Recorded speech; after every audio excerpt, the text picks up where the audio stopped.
Hi everyone, welcome to today's. And today I'm going to be talking about the things that press all of us. And we all know this. These are the problems, the common problems that affect Amazon Flex drivers. So if you've been driving for a little while or you've been thinking about actually dipping your toes in and starting to drive for Amazon Flex, I am here to let you know a couple of things that actually will be pressing on you, even if you are prepared or not. But in that way, you can be better prepared to handle these couple of issues. Some of them are a little bit out of our reach. Whatever we do, we cannot really control them, while others, we can actually do something to make sure that our work runs smooth when we're doing this. So today I'm going to go through this top 6 problems that Amazon Flex drivers face. And I'm going to jump right in with limited availability of blocks. As you all know, the way Amazon Flex works, you go on the application and you look for available blocks depending on what location you're in and what time and all that. But every once in a while you go on, you have the time available to work. For example, you want to work on Saturday at 7 in the morning. You may look up blocks to try to schedule for it 3 or even 4 days prior to the day that you want to work, and literally they just don't show up. There is no blocks for you to pick at that particular time. Or the other thing that I've seen, they may be available but they're like 1 hour away from your house. Like you have to drive an hour first of all away from your house to go to the warehouse where you're going to be picking up stuff, and then from there they may even send you like an hour further than your house. So now you're looking at about 2 hours drive from your house before you even start delivering. So there may be limited blocks. That is a big problem, especially if you're relying on this as your job. You have to work around that because sometimes there is no blocks for you to pick up. Number 2 is uncertainty of earnings. So this one ties in a little bit with the first one, because if you have no blocks, then you're not certain of how much you're going to be making. I'll tell you this right off the rip. You are not going to have a consistent amount of earning depending on the week. So which means a person who clocks in at a McDonald's or a Dunkin' Donut and they have their set schedule, they're going to have a set amount of earnings that they're going to be earning at the end of the week. You are not going to have that, especially because of the limited blocks that we talked about in number 1. You may end up getting, say, $500 this week, but next week you could barely make it to $300 depending on how much you picked, and then next week it may pick up to maybe $700 depending on how much you picked up, because we get paid by the block. So it depends on how much you picked up that week. That's the much you're going to make that week. That makes it uncertain. That way you cannot actually plan your things away right.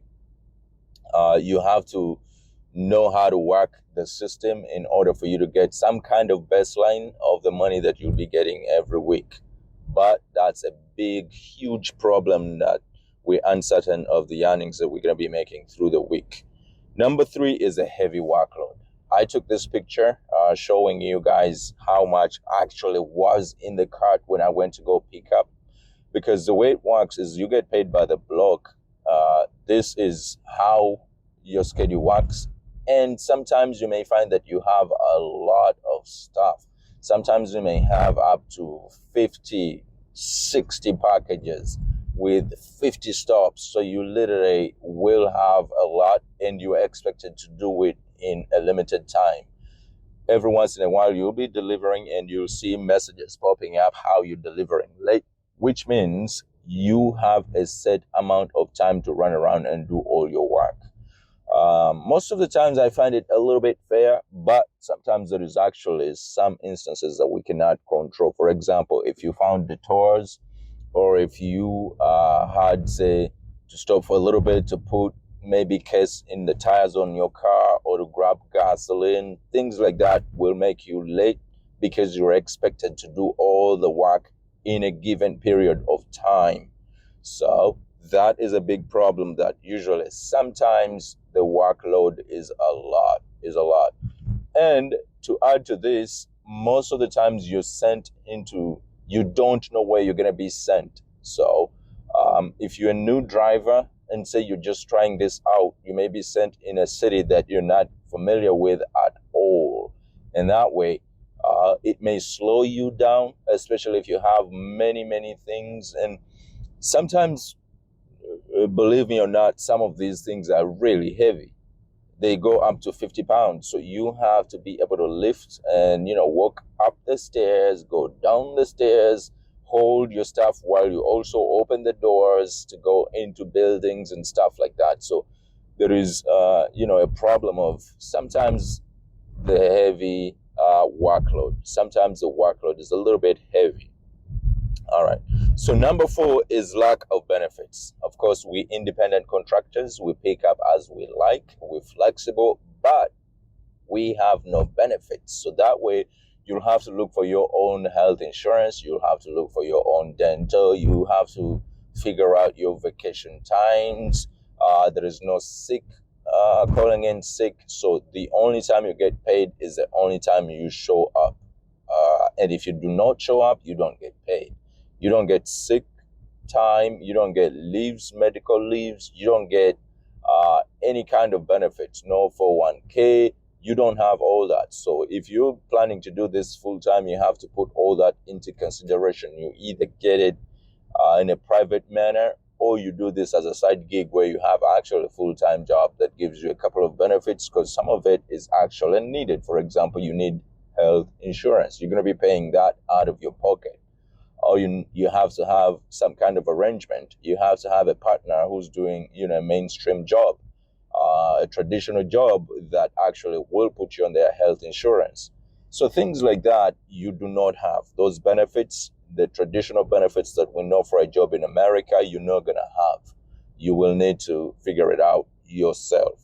All right. So problem number 5 here is the safety concerns. Oh, this is huge. So safety concerns, as you can tell, sometimes we do these grave shifts where it's Amazon, you could be working at 3 o'clock in the morning, and they'll be sending you in remote areas or areas that you actually kind of feel like you're unsafe. We've seen news where Amazon drivers are actually attacked by dogs. You're going into people's homes and you expect there could be dogs in there.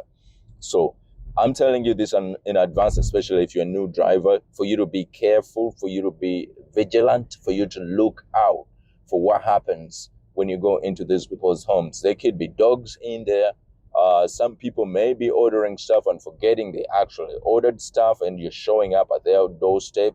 So you have to be very careful, especially if you're going to be working a different, there is grave shift. If you are showing up at somebody's door at noon, you're going to be seeing everywhere. It's going to be lit everywhere. You're going to be able to see if there is a dog.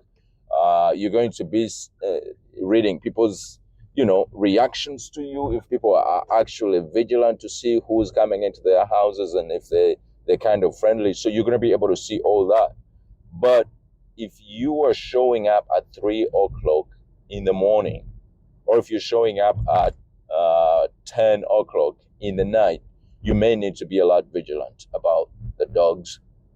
The other thing that ties into the safety concerns here is the theft. We've seen videos, or we've seen news bits where actually Amazon drivers' cars are stolen. We've seen all that. We've faced theft because people know we have stuff in the car. They don't care what is in there. They just want it. So you have to be vigilant with all that. I actually see a lot of people do this as a family affair. So you actually will go with your partner or with whoever you do work with. It's actually allowed to do that on Amazon Flex for as long as they're not taking up space in the car. You could always drive around with somebody in the car. So that way you'll have kind of a cushioning of knowing you have another person in the car. It will give you a little bit of a safety net there. The only problem or downfall about that is that if you get into an accident, that person you have in the car, your child, your partner, your wife, your husband, is not covered. So that way, when you decide to use the insurance that is provided by Amazon Flex, they're going to take only you and they're going to cover only you. And you have to be careful, especially with the insurance, that your personal insurance, sometimes as long as they learn that you're doing Amazon Flex or you're doing any of the gig work, Uber, DoorDash, whatever, your personal car insurance will cease to be in effect. You will not be able to use your personal insurance if you've been doing gig work like that. So you have to also look out for that. It's all tied into the safety thing here. It is really, really huge, guys. I wish you luck, and I hope that you really, really be careful about your safety, because safety comes first. That being said, we're going to go into number 6 here, which is technical difficulties. We all rely on the Amazon Flex application to give us directions. We work off of it. You know, as soon as you drop off one package, the Amazon Flex app tells you where to go next and how you're supposed to be navigating it. So once in a while, you have app problems where the application won't have a connection. You have no network connection in there. So it once in a while shows you're not at the right address and you have to go through all these. So all that usually slows you a bit. And remember, as I said, you're expected to do this work on time. You have a given amount of hours that you're supposed to be finishing off your blog. So every once in a while you have that. And I'm not even talking about the problems that we face at the addresses in which we're dropping off stuff. For example, you may reach there and the person is saying, oh, if I'm not here, you got to return that stuff. Or sometimes they may send you at a business place to deliver, and the business hours for that place are not 3 o'clock in the morning. So you have to make sure you return those packages at the warehouse where you got them. Now, to paint this scenario, imagine you drove an hour away from your house to go to a warehouse where you're supposed to be picking up stuff, and they sent you an hour even further. That way, you're looking at now almost 4 hours just to return one of the packages that you had.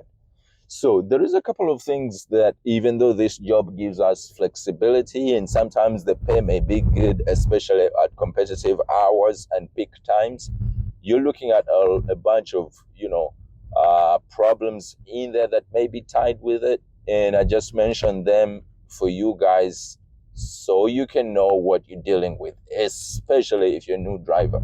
Because if you're an older driver, if you have been doing this for a good couple of months, you've already come across all these on the list that I've mentioned. And that's it, guys. Thank you so much for watching or listening in, because some of these show up as podcasts in your feeds. But thank you so much for listening in or watching. And guys, if you have any questions or if you want me to dissect something for you guys and share my experience with you, how it has been, you can go ahead and let me know in the comment section below. Or if you have any question or any suggestions, or where you think I actually did not put a lot of emphasis, or where I actually went wrong, you can correct me in the comment sections below. But if you haven't subscribed, please go ahead and hit the subscribe button and let me know, or be prepared when I drop a new video. So when you subscribe, you have to hit the bell notification so you can get notified whenever I put up a new video. Thank you so much again for watching, and bye-bye for now.